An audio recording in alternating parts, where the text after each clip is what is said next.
Благодарам, почитувам председавач, почитувани колеги, почитуван министар. Пред да започнем со законот, ми е драго што имате големо уважување кон парламентот,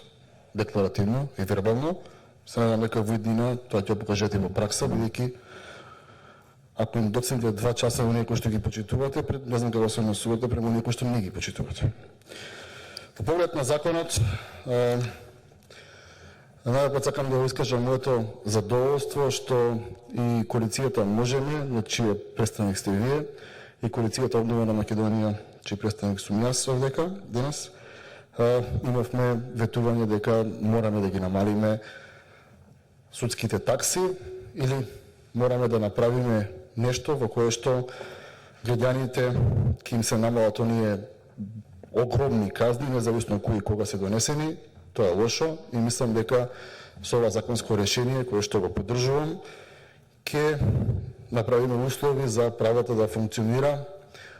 подобро и да биде на висина на она кое што сака општеството. Многу е важно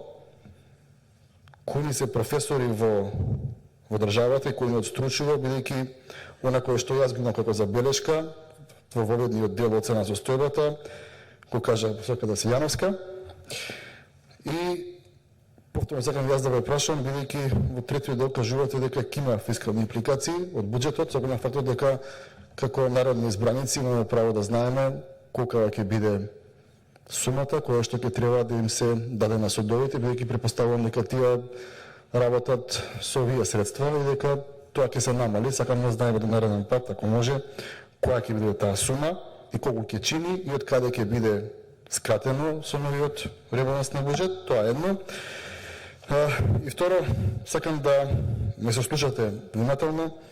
најдобронамерно во интерес на граѓаните, бидејќи и вие го знаете тоа, јас го знам тоа, дека многу луѓе кои што немаат пари, кои што немаат средства, не одат на суд и викаат ајде нека иде тоа е така, неправда е и така ова општество живее,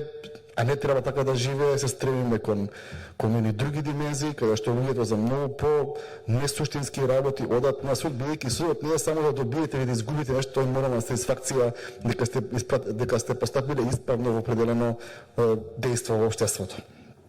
Сакам да ме прашам дали сте информиран дека Основниот суд 1 во Скопје,